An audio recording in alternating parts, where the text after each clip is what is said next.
এটাই পয়গম্বর বলেছেন, আনা ইবনুজ জাবিহাইন, আমি হলাম দুই জবিহার সন্তান। একজন হলেন হযরত ইসমাঈল, আরেকজন হলেন আমার বাবা আব্দুল্লাহ। ও মুসলমান ইমানদার আল্লাহর গোলাম, আমাদের নবীর বাবা হযরতে আব্দুল্লাহ এত সুন্দর। আমার মায়ার নবী মুহাম্মদুর রাসূলুল্লাহর বাবা হযরতে আব্দুল্লাহ যখন রাস্তা দিয়া যায়, অন্যান্য মেয়েরা আমার নবীর বাবাকে উত্তপ্ত করে।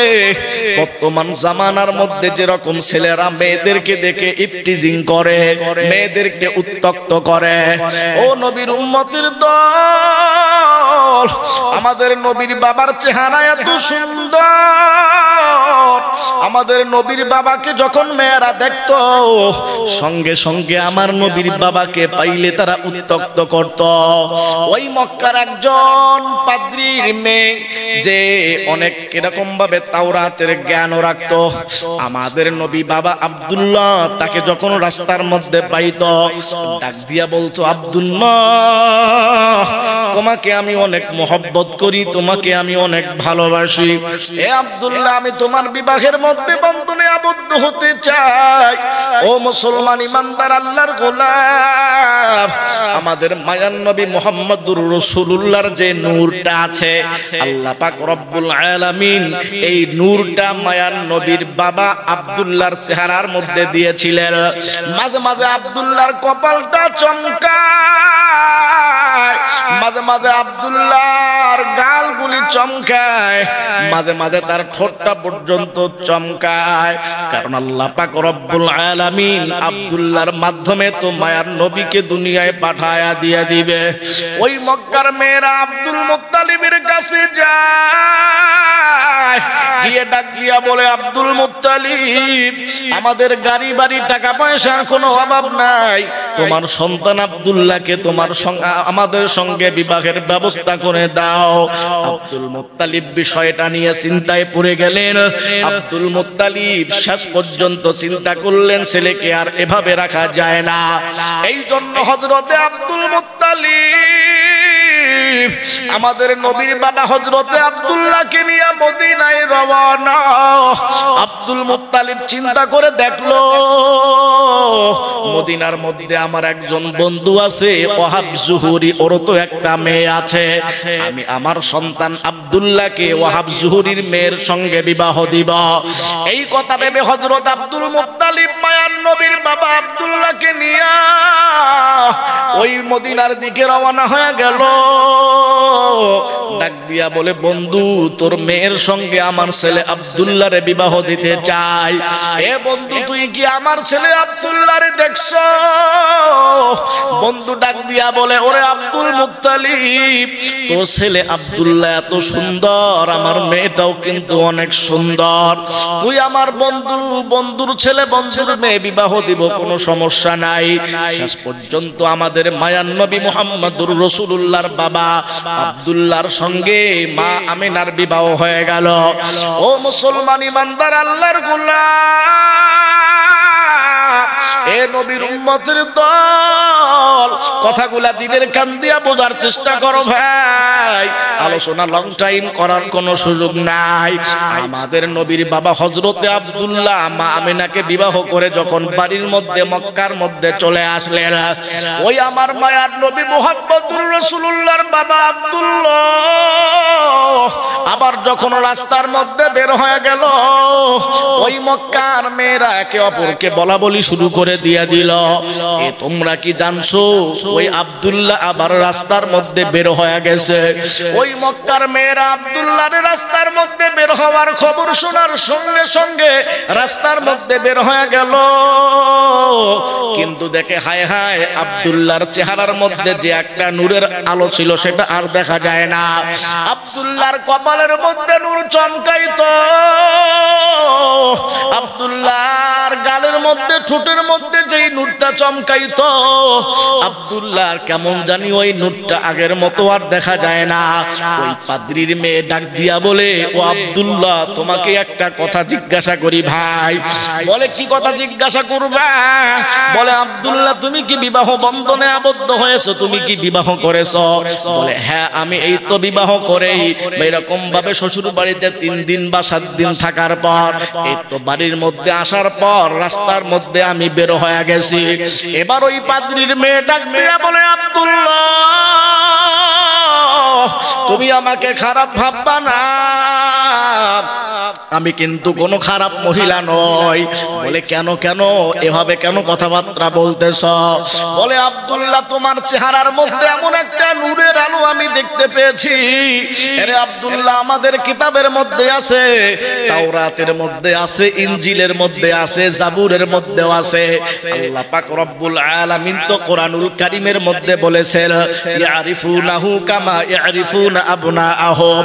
ওই ইহুদিরা আমাদের মায়ার নবীকে এমন চেনে, বলে নিজের সন্তানকে যেমন তারা চিনে, নিজের সন্তানকে চিনতে যেমন মানুষের কোনো ভয় ভুল হয় না, আমাদের মায়ার নবী মুহাম্মদুর রাসূলুল্লাহ যে এত সুন্দর চেহারাটা এমন হবে তারা চিনতে কোনো ভুল করে নাই।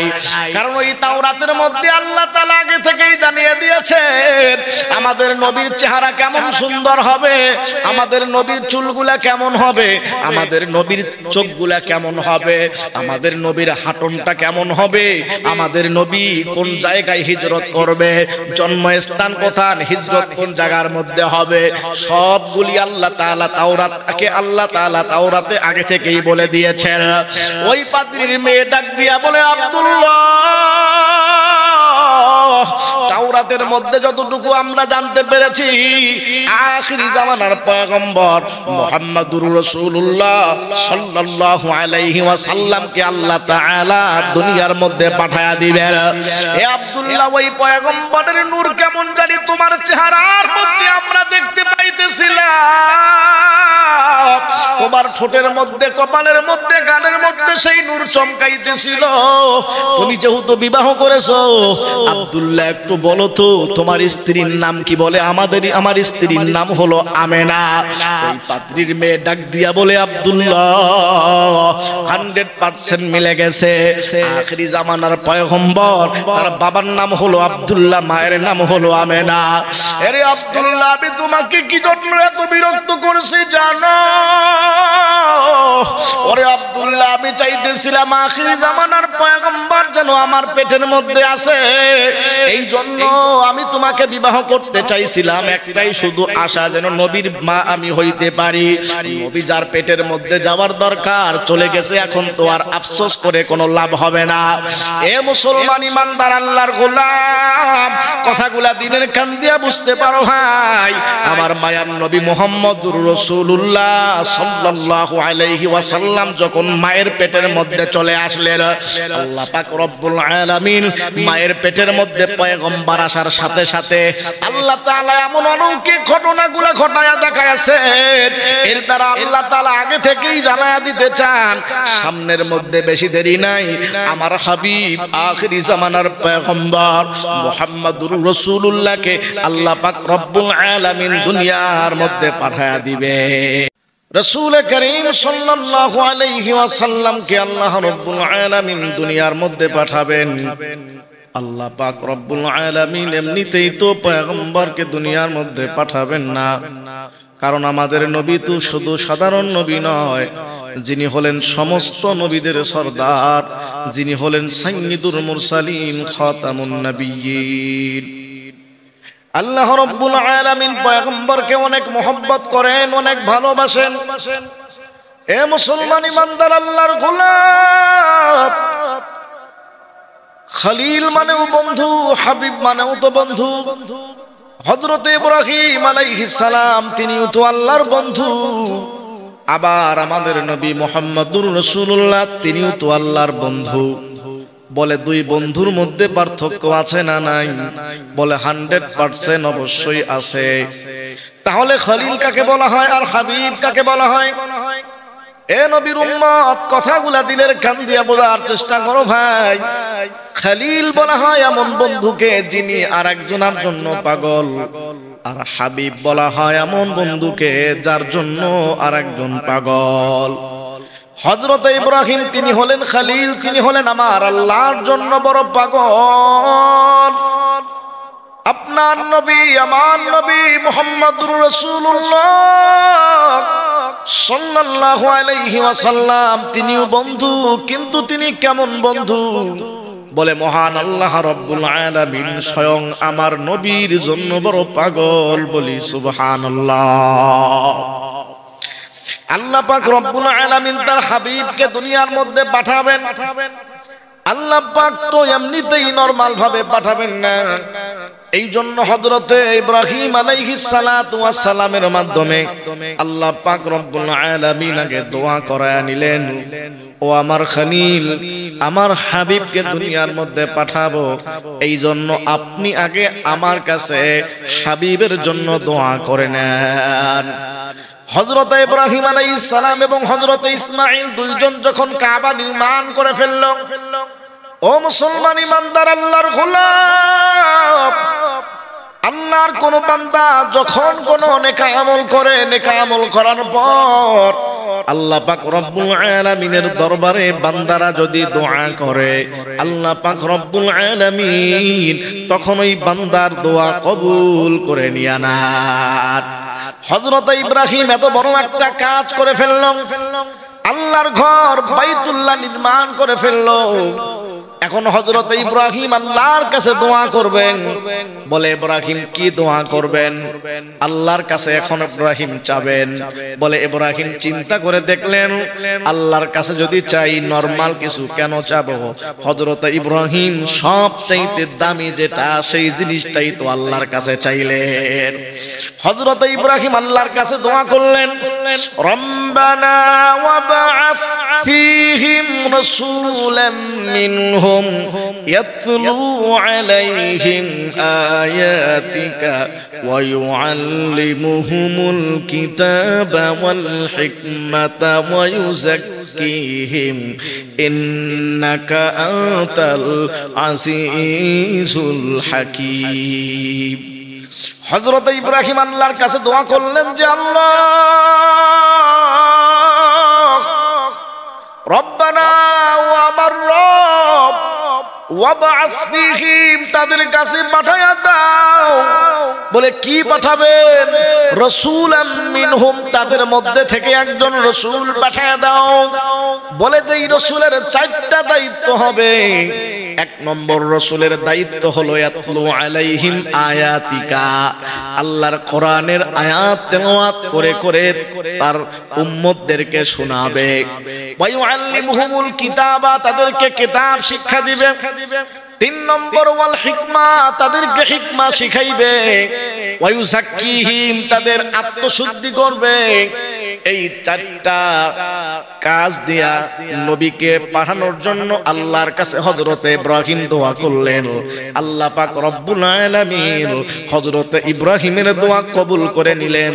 সূরা জুমার মধ্যে আল্লাহ তাআলা বলেন, হুয়াল্লাযী বা'আসা ফিল উম্মিয়্যিনা রাসূলাম মিনহুম ইয়াতলু আলাইহিম আয়াতিহি ওয়া ইউযাক্কিহিম ওয়া ইউআল্লিমুহুমুল কিতাবা ওয়াল হিকমা ওয়া ইন কানু মিন ক্বাবলু লাফি দালালিন মুবিন। হযরত ইব্রাহিম আল্লাহর কাছে চারটা বিষয়ের জন্য দোয়া করেছেন যে চার গুণ দিয়া এমন একজন রাসূলকে আপনি পাঠান। আল্লাহ বলে, ইব্রাহিম, চার গুণ দিয়ে নবী পাঠানোর জন্য আমি আল্লাহর কাছে আবদার করেছো, তোর দোয়া কবুল আর মঞ্জুর করে নেওয়া হলো। চার গুণ দিয়ে আমি আল্লাহ তাআলা একজন নবীকে পাঠায়া দিলাম। সেই নবী তো যেমন তেমন কোন নবী নয়, উনি হলেন আমার হাবিব, খাতামুন নবিয়্যিন, সাইয়্যিদুল মুরসালিন, দো জাহানের বাদশা মুহাম্মদুর রাসূলুল্লাহ সাল্লাল্লাহু আলাইহি ওয়াসাল্লাম। ইব্রাহিম আলাইহিস সালাম আল্লাহর কাছে দোয়া করিয়েছেন। আগে ইব্রাহিম দোয়া করলেন, এরপর আল্লাহ পাক রব্বুল আলামিন আমাদের নবী মুহাম্মদুর রাসূলুল্লাহকে দুনিয়াতে পাঠাবেন আল্লাহ তাআলা। তো আল্লাহ যে দুনিয়ার মধ্যে নবীকে পাঠাবেন, কোন বংশে পাঠাবেন? সাধারণ কোন নরমাল বংশে পাঠাবেন না, তো সাইয়্যিদুল মুরসালিন আল্লাহর হাবিব তিনি, নরমাল বংশে আল্লাহ তাআলা তাকে পাঠাবেন না। যেমন তেমন ব্যক্তির কাছে আল্লাহ রাব্বুল আলামিন তাকে পাঠাবেন না। আল্লাহ পাক রব্বুল আলামিন মক্কার মধ্যে সবচাইতে শ্রেষ্ঠ বংশ কুরাইশ বংশের মধ্যে রাসূলুল্লাহ সাল্লাল্লাহু আলাইহি ওয়াসাল্লামকে আল্লাহ পাক রব্বুল আলামিন পাঠিয়ে দিয়েছেন। আমার ভাইরা, আমাদের নবীর বাবা হযরত আব্দুল্লাহ এবং মা আমেনা, এদের ব্যাপারে একটা কথা যেটা না বললেই নয়। আসলে রাসূল করিম সাল্লাল্লাহু আলাইহি ওয়াসাল্লামের মা বাবা এরা জান্নাতি না জাহান্নামী? বিভিন্ন সময় বিভিন্ন উলামা ইকরামের জবান থেকে আপনারা বিভিন্ন রকমের মতামত শুনেন। তো আমাদের কথা হলো রাসূল করিম সাল্লাল্লাহু আলাইহি ওয়াসাল্লামের বাবা মা এরা মুশরিক ছিলেন না, এনারা আহলে কিতাব ছিলেন, কিতাবের অনুসারী ছিলেন। তারা তদানীন্তন সময়ে যে কিতাব ছিল তারা সেই কিতাবের অনুসারী ছিলেন, তারা মুশরিক ছিলেন না, তারা মুওয়াহহিদা ছিলেন, এক আল্লাহ তাআলাকে তারা বিশ্বাস করতেন। তো রাসূল করিম সাল্লাল্লাহু আলাইহি ওয়াসাল্লামের জন্য আল্লাহ পাকের কাছে ইব্রাহিম আলাইহিস সালাতু ওয়াস সালাম দোয়া করেছেন, জবিহুল্লাহ হযরত ইসমাঈল আমিন বলেছেন, বাইতুল্লাহর পাশ থেকে দোয়া করা হয়েছে, আল্লাহ তাআলা হাবিবুল্লাহকে দুনিয়ার মধ্যে পাঠিয়ে দিয়েছেন। কত সুন্দর একটা মিল এই জায়গার মধ্যে। খালিলুল্লাহ দোয়া করলেন, জবিহুল্লাহ আমিন বললেন, বাইতুল্লাহর পাশ থেকে দোয়া করা হলো, হাবিবুল্লাহকে আল্লাহ তাআলা পাঠিয়ে দিয়ে দিলেন। সুবহান। তো রাসূল করিম সাল্লাল্লাহু আলাইহি ওয়াসাল্লাম একদিন বলেছিলেন যে আনা ইবনু যাবিহাইন, আমি দুই যাবিহার পুত্র। সাহাবা ইকরাম আজীব হয়ে গেলেন, কে রাসূলুল্লাহ আমরা তো জানি যে যাবিহুল্লাহ একজন হযরত ইসমাঈল, আরেকজন আবার রাসূল করিম সাল্লাল্লাহু আলাইহি ওয়াসাল্লামের বাবা হযরত আব্দুল্লাহ, তিনিও কিন্তু যাবিহুল্লাহ।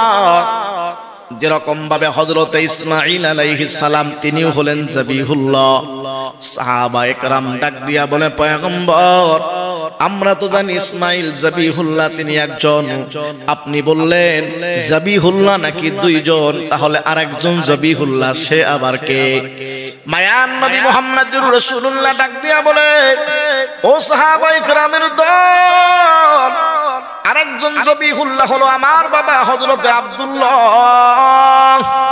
বলে ঘটনাটা কি ঘটে গেছে? জমজম বনু জুরহাম গোত্র যখন মক্কা থেকে চলে গেল, পরাস্ত হয়ে যখন চলে গেল, তারা যখন লজ্জিত হয়ে মক্কা থেকে যখন তারা চলে গেল, জমজম কূপের মধ্যে মাটি নিক্ষেপ করলো, বিভিন্ন রকমের বস্তু নিক্ষেপ করে জমজমটাকে নষ্ট করে তারা চলে গেল। আল্লাহ পাক রব্বুল আলামিন চাইলেন জমজমকে আবার ফিরিয়ে দিবেন। মক্কার লোকেরা জমজম নিয়ে অনেক টেনশন করতেছিল, জমজমটা হারায় গেল, জমজম কোথায় পাবো, এখন কিভাবে আমরা পাবো? বাইতুল্লাহর মুতাওয়াল্লি ছিলেন আমাদের নবীর দাদা হযরত আব্দুল মুত্তালিব। আল্লাহ রাব্বুল আলামিন আব্দুল মুত্তালিবকে স্বপ্নের মধ্যে দেখায়া দিয়ে দিল, আরে আব্দুল মুত্তালিব তুমি এই রকম ভাবে, আব্দুল মুত্তালিবকে আল্লাহ স্বপ্নে দেখায়া দিল তুমি তাইয়্যিবা খনন করো। আব্দুল মুত্তালিব আজীব হয়ে বলেন, হায় হায় তাইয়্যিবা এটা আবার কি জিনিস? আব্দুল মুত্তালিবকে আবারও স্বপ্নের মধ্যে দেখানো হলো, আব্দুল্লাহ তুমি খনন করো। তৃতীয় দিন আব্দুল্লাহকে আবারও স্বপ্নের মধ্যে দেখানো হলো, আব্দুল মুত্তালিবকে স্বপ্নের মধ্যে দেখানো হলো। পরে আব্দুল মুত্তালিব তুমি এরকম ভাবে জমজমকে খনন করো। আব্দুল মুত্তালিব জানতে পারলেন আল্লাহ পাক রব্বুল আলামিন আদেশ করছেন আমাকে জমজম খনন করার জন্য। জমজম কোন জায়গার মধ্যে পাওয়া যাবে? রাসূল করিম সাল্লাল্লাহু আলাইহি ওয়াসাল্লামের দাদা আব্দুল মুত্তালিবকে জায়গা পর্যন্ত দেখায়া দেওয়ানো হলো।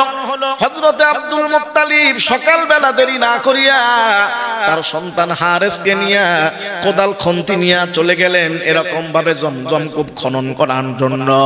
হযরত আব্দুল মুত্তালিব জমজম কূপ খনন করার জন্য চলে গেছে। মক্কার আশপাশের লোকেরা বাধা দিয়া ডাক দিয়া বলতেছে, আব্দুল মুত্তালিব সাবধান, তুমি এই জায়গার মধ্যে হাত দিও না, তোমার উপরে আল্লাহর পক্ষ থেকে আযাব চলে আসবে। আব্দুল মুত্তালিবের কাছে কেউ গেল না, তারা দুইজনেই এরকম ভাবে জমজম খনন করা আরম্ভ করে দিয়ে দিল। ও মুসলমান ইমানদার আল্লাহর গোলাম, আব্দুল মুত্তালিব খনন করতেছে। মক্কার লোকেরা বলে সাবধান, তোমরা কেউ ওই জায়গার মধ্যে যাবা না, একদিন দুই দিন অপেক্ষা করো, দেখো তো আব্দুল মুত্তালিবের উপরে আল্লাহর পক্ষ থেকে কোনো আযাব ও গজব নাজিল হয় কিনা। দেখা গেল আব্দুল মুত্তালিবের উপর কোনো আযাব ও গজব নাজিল হলো না। আযাব ও গজব কেন নাজিল হবে? কারণ আল্লাহ পাক রব্বুল আলামিন তো চাইতেছিলেন আব্দুল মুত্তালিবের মাধ্যমে আল্লাহ পাক রব্বুল আলামিন আবারও জমজমকে ফিরাইয়া দিয়ে দিবে। ও মুসলমান ইমানদার আল্লাহর গোলাম, আব্দুল মুত্তালিব শেষ পর্যন্ত জমজম কূপটা পেয়ে গেলেন। আশপাশের লোকেরা ভিড় জমাইতে আরম্ভ করলো। ও আব্দুল মুত্তালিব, জমজম পেয়েছো তো ঠিক আছে, আমরা এখন সবাই ব্যবহার করব। সবাই এখন ভাগ চাইতেছে। আব্দুল মুত্তালিব বলে, কেন তোমাদেরকে ভাগ দিব? তোমরা তো একটু সাহায্য করার জন্য আমার কাছে কেউ আসলে না, এখন আবার কি জন্য তোমরা ভাগ চাও? এখন তো তোমাদের ভাগ দেওয়া যাবে না। শেষ পর্যন্ত আব্দুল মুত্তালিব দেখলেন যদি ভাগ দেওয়া না হয় তাহলে এরকম ভাবে লড়াই হবে, কাটাকাটি হবে, মারামারি হবে। আল্লাহর পয়গম্বরের দাদা আব্দুল মুত্তালিব শেষ পর্যন্ত কাটাকাটি মারামারির দিকে লক্ষ্য করে তিনি বললেন, ঠিক আছে, সবাই জমজম ব্যবহার করতে পারবে, কোনো বাধা নাই। আব্দুল মুত্তালিব সবাইকে ব্যবহারের অনুমতি দিয়ে দিলেন। এ নবীর উম্মতের দল, কথাগুলা দিনের কান দিয়া বুঝতে হবে। ও মুসলমান ইমানদার আল্লাহর গোলাম, অবস্থা কি হয়ে গেল? হঠাৎ করে জমজম আবার হারায়া গেল। আব্দুল মুত্তালিব আল্লাহর কাছে মান্নত করলেন, আল্লাহ তাআলাকে ডাক দিয়া বলে, আল্লাহ, আমি যদি জমজমটা আরেকবার পেয়ে যাই তাহলে আমি অবশ্যই আমার একটা সন্তানকে তোমার রাস্তায় আমি কুরবান করে দিয়ে দিব। আব্দুল মুত্তালিব মান্নত করেছে, আবার যদি জমজম পাই আমি একটা আমার সন্তানকে আল্লাহ তোমার রাস্তায় আমি কুরবান করে দিয়ে দিব। জমজমটা তুমি আমাকে দান করো, জমজমের তুমি ব্যবস্থা করে দিয়ে দাও। আব্দুল মুত্তালিব জমজম পেয়ে গেল। তারা যদিও ওই সময় আইয়ামে জাহিলিয়াতের অবস্থার মধ্যে ছিলেন, মক্কার মুশরিকেরা এমন অবস্থায় ছিলেন যে তারা এই মান্নতকে এই পরিমাণ প্রাধান্য দিয়ে দিতেন যে মান্নতকে তারা এই পরিমাণ প্রাধান্য দিয়েছে যে মান্নতকে তারা লঙ্ঘন করে নাই। মান্নত অবশ্যই তারা আদায় করতে হবে। এই জন্য আব্দুল মুত্তালিব চিন্তা করলেন, মান্নত তো করেছিলাম সন্তানকে কুরবান করব, কিন্তু সন্তান তো কয়েকটা, কোন সন্তানকে কুরবান করব? আব্দুল মুত্তালিব চিন্তায় পড়ে গেলেন কোন সন্তানকে কুরবানি করে দিয়ে দিবেন। ও মুসলমান ইমানদার আল্লাহর গোলাম, এ ভাই, কথাগুলা দিলের কান দিয়া বোঝার চেষ্টা করো। আব্দুল মুত্তালিব চিন্তায় পড়ে গেলেন, আমার কোন সন্তানকে আমি কুরবানি দিয়ে দিব, আল্লাহ রাস্তায় জবাই করব। সব সন্তানের নামগুলা লটারি দেওয়া হলো। আব্দুল মুত্তালিবের এক সন্তানের নাম হলো আব্দুল শামস, এক সন্তানের নাম হলো আমার পয়গম্বরের বাবা আব্দুল্লাহ, আরেক সন্তানের নাম হলো আবু লাহাব, আমরা সকলেই জানি। আরেক সন্তানের নাম হলো আবু তালেব। কোন সন্তানকে তিনি কুরবানি করে দিবেন? আরেক সন্তানের নাম হলো হামজা। আসলে উনি কোন সন্তানকে কুরবান করে দিবেন? আব্দুল মুত্তালিব চিন্তার মধ্যে পড়ে গেলেন। শেষ পর্যন্ত সব সন্তানগুলাকে লটারি দেওয়া হলো। লটারির মধ্যে আপনার নবী, আমার নবী মুহাম্মদুর রাসূলুল্লাহর বাবার নামটা চলে আসছে। আব্দুল্লাহকে কুরবানি করে দেওয়া হবে। আব্দুল্লাহর নাম যখন উঠে গেছে, এটা কেউ মেনে নিতে পারছে না, কারণ আব্দুল্লাহকে সবাই অনেক মহব্বত করত, অনেক ভালোবাসতো, একটু বেশি মহব্বত করত, বেশি ভালোবাসতো। আব্দুল্লাহর চেহারাও ছিল অনেক সুন্দর, দেখতেও ছিল অনেক সুন্দর। রাসূল কারীম সাল্লাল্লাহু আলাইহি ওয়াসাল্লামের ফুফিরা পর্যন্ত আব্দুল্লাহকে বেশি বেশি করে মহব্বত করত আর ভালোবাসতো। এই জন্য রাসূল কারীম সাল্লাল্লাহু আলাইহি ওয়াসাল্লামের ফুফিরা ডাক দিয়া বলতেছে, আব্বাজান, আপনি আমাদের ভাই আব্দুল্লাহকে জবাই করতে পারবেন না, কোরবানি দিতে পারবেন না? আব্দুল মুত্তালিব বলতেছে, ও আমার মেয়েরা, তোমরা কি কথা বলো? আমি তো আল্লাহর কাছে মান্নত করেছি সন্তানকে কোরবানি করে দিব। আমার নবী, আপনার নবী মুহাম্মদুর রাসূলুল্লাহর ফুফিরা ডাক দিয়া বলতেছে, আব্বাজান, আপনি একদিকে আব্দুল্লাহরে রাখেন, আপনি আরেকদিকে কিছু উটকে রাখেন। আব্দুল্লাহর পরিবর্তে আপনি উট কুরবানি করে দেন। ও মুসলমান ইমানদার আল্লাহর গোলাম, একদিকের মধ্যে উট রাখা হলো, আর একদিকে আব্দুল্লাহ। 10টা উট একদিকে, আরেকদিকে আব্দুল্লাহ। বলে আব্দুল্লাহর নামে উঠে গেল। 20টা উট একদিকে, আরেকদিকে আব্দুল্লাহ। বলে তাও আব্দুল্লাহর নামে উঠে গেল। 30টা উট একদিকে, আরেকদিকে আব্দুল্লাহ। 40টা উট একদিকে, আরেকদিকে আব্দুল্লাহ। 50টা উট একদিকে, আরেকদিকে আব্দুল্লাহ। বলে সব সময় আব্দুল্লাহর নামে উঠে যায়। 60টা উট একদিকে, আরেকদিকে আব্দুল্লাহ। 70টা উট একদিকে, আরেকদিকে আব্দুল্লাহ। 80টা উট একদিকে, আরেকদিকে আব্দুল্লাহ। 90টা উট একদিকে, আরেকদিকে আব্দুল্লাহ। 100টা উট যখন একদিকে দিয়েছে, আর একদিকে আব্দুল্লাহর নাম দিয়েছে, বলে তখন উটের নাম উঠে গেল। একদিকে 100 উট, আর একদিকে আব্দুল্লাহ। বলে 100 উটের নাম উঠে গেছে, আমাদের নবীর বাবার নাম আর ওই সময়ের মধ্যে উঠে নাই। বোঝা গেল আল্লাহ পাক জানায়া দিলেন, আমার নবী, বিশ্ব নবী মুহাম্মদুর রাসূলুল্লাহ নরমাল কোন ব্যক্তি না, তার বাবাও নরমাল কোন ব্যক্তি না। 10টা 20টা উট মুক্তিপণ হিসাবে দিবা হবে না, কমপক্ষে 100টা উট মুক্তিপণ হিসাবে দিতে হবে। এটাই বোঝা গেল আমাদের নবীর বাবার সম্মানকে আল্লাহ পাক রব্বুল আলামিন বাড়িয়ে দিয়ে দিয়েছে।